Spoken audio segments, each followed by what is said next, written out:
You know, as many of our families have, the Slotnick family have been users of the hospital for years. And with this gift, they leave a wonderful legacy for our community. As you may have seen when you came in on the elevator tonight, there's a Robert Frost quote on the wall, which was a favorite of Louise's, or is a favorite of Louise's, which reads, if you haven't read it and memorized it yet, there never was any heart truly great and generous that was not also tender and compassionate. The Slotnick legacy speaks to the generosity of the family. Some very sick patients who are going to reside on this floor in the Slotnick Pavilion are going to benefit from not only the state-of-the-art facility, but the truly tender and compassionate care by a whole team of caregivers here at Newton-Wellesley, including nurses, therapists, physician assistants, technicians, physicians, unit coordinators, and the list goes on of all the people that make it possible to provide this kind of care. You know, it takes money to build these kind of things. It takes about $12 million to build this pavilion. I'd like to tell you that the Charitable Foundation is committed to a third of that. $4 million is our goal to raise for this pavilion. To date, we've raised $2.7 million, in large part because of the leadership naming gift that Louise and her family have been so generous to give to the Newton-Wellesley Hospital.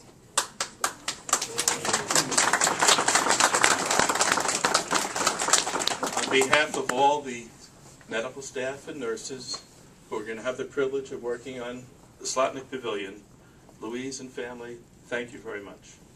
An inpatient unit like this is very special. They typically last 50 to 75 or 100 years once they're established, because inpatient units have a life of their own.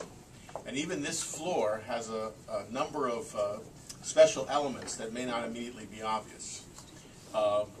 Because this is still a charitable work, one of the obvious elements is that not every room is named.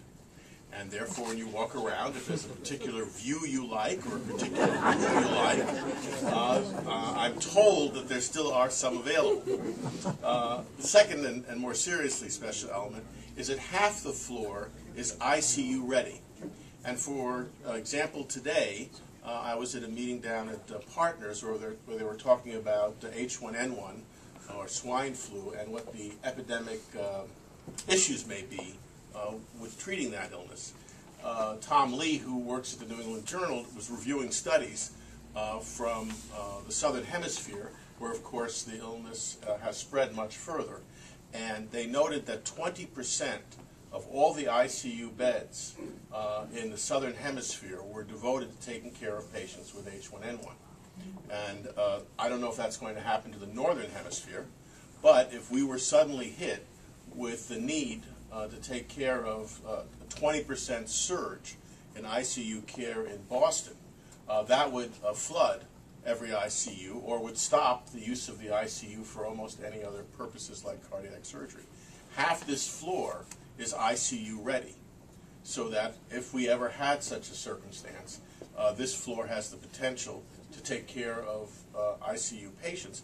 And if it is H1N1 this year, most of those patients are young. They're the ones that are most vulnerable. And it's possible, although I hope it won't happen, that every room on one half of this floor will have a college student or a young person in it dealing with swine flu and hopefully saving their lives. So a unit like this has tremendous meaning and potential to the hospital. The second feature, which is very important, is that we have been very dense in our rooms. And we only had 36 single rooms for medical surgical patients in the entire hospital. When this floor opens, we will have 84 single rooms. So virtually everybody will have the opportunity to be in a single room. That has some quality advantages in that it lowers the risk of infectious disease. Obviously, if one person is in a room, it's better than two. It's much more comfortable, more privacy. It's better for family members. And also it saves us a lot of moving around of patients, which is very inconvenient, because if we have an imbalance between male and female patients in double rooms, we may have to move 2 or 3 or 4 patients to get a patient who needs a single room into that position, and then move all those other patients to balance out male and female, males in one room and females in another. So there are a lot of implications to this floor. It's a wonderful contribution in many, many ways, and I believe it'll be used for many purposes. As medicine and technology changes, so will this floor adapt. It is our highest tech floor in the hospital, and it has a tremendous future. And that's a contribution not just for the current generation, but I think this will be a contribution for the next 2, 3, or 4 generations. By the way, the other beds in the hospital are 50, 60 years old and are constantly evolving as technology and healthcare needs change. So this is a terrific day. We've worked on it a long time. I'm delighted to welcome you, and I will now turn it over to Dr. Selbovitz. I just want to make one comment that Mike said perfectly clear. We're not hoping that we need to immediately churn most of these beds over into intensive care unit beds, because so many young people come down with H1N1 complications.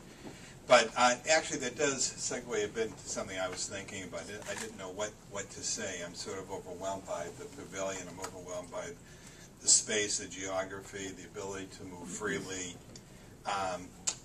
But thinking about in a few moments from now what kind of activity will be here, with the rooms filled with sick patients wanting to get better, with the attention by the doctors and the nurses and the rest of the staff. I mean, just for a moment, just, think of what it will be like as we exit and the patients and the staff begin to fill this with all the powers that modern medicine has to offer, the ability to heal people, the compassion, the tears, the smiles, the joy, all mixed together in this very sacred place. So I want to thank very much Louise and your family for this absolutely stunning gift, and to me this is holy ground. I want to put the Slotnick Pavilion in kind of a spiritual context and talk about Louise and Alvin's gift in terms of what it means to this hospital and to our broader community in a spiritual way. And I want to do it by talking about a Jewish holiday that nobody but really serious Jews know anything about. People know about Rosh Hashanah, and people have heard of Yom Kippur, and people have heard of Passover, which is the big spring festival. But actually this dedication takes place on the eve of a holiday, an obscure holiday called Sukkot, which is the Feast of Huts, the Feast of Tabernacles. If you drive around Newton Center, you'll see people having huts, right? And eating meals in them, right? And actually this holiday, which starts tomorrow night, I think says a lot about the Slotnick Pavilion. What does it mean? I mean, if I asked you what's Passover about, you know what it is. It's about the Exodus. The Israelites got out of slavery into freedom. What's the Feast of Huts about, the Festival of Huts about? It's about the fact that God protected the Israelites for 40 years in a hut. And what is that about? Okay. Well, it's about, I think, 3 things that are core to this pavilion. Right? First, it's about the fact that life is fragile. A hut does not give you much protection or insulation in the heat and cold of the wilderness. Okay? This dedication, I think we all know, is taking place where the news of the day is about life is fragile. The news of the day is the tsunami. The news of the day is earthquakes. The news of the day is kids and their grandparents walking to school being swept up by fierce waters that engulf them and kill them. Life is fragile. That's what Sukkot is about. And people are fragile, right? People are fragile. And one day you're well and the next day you can't get up.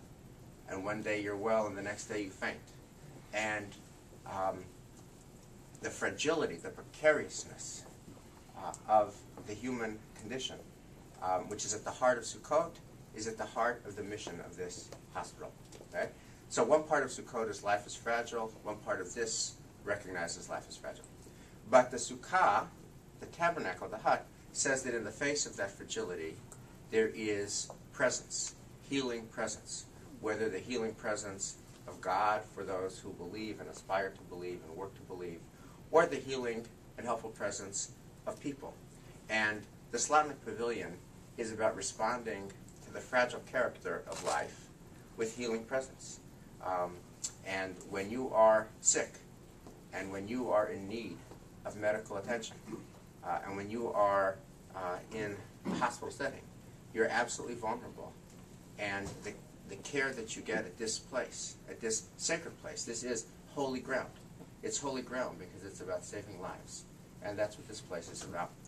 And then the third thing is, the Exodus is about one big day. Finally, after 400 years, the Israelites get to go free.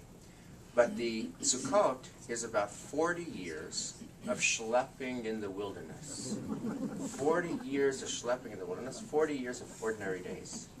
This Slotnick Pavilion stands for the proposition that holiest ground is found on an ordinary day. An ordinary Tuesday, an ordinary Wednesday, an ordinary Thursday, when a sick and vulnerable person who is scared, who is frightened, whose family is scared, whose family is frightened, who hangs in the balance sometimes between life and death, on an ordinary day, schlepping in this vulnerable wilderness, that is the holiest place. So our prayer, Louise, is that your generosity, the generosity and character of your beloved Alvin, that you have brought into this space and into this community, a place that will respond to the vulnerability of being human, to the fact that we are all fragile, with a space and a place that heals and brings strength and brings renewal. That transforms this into holy ground, and that transforms every ordinary day into a holy day. Thank you for your grace.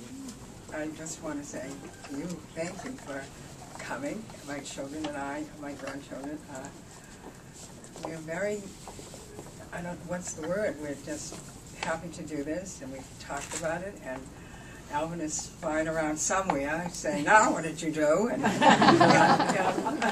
look what I did, Alvin. It's wonderful, and he was very generous, and what can I say? That it was, I appreciate everyone coming, and please just visit here. Don't ever have to stay here.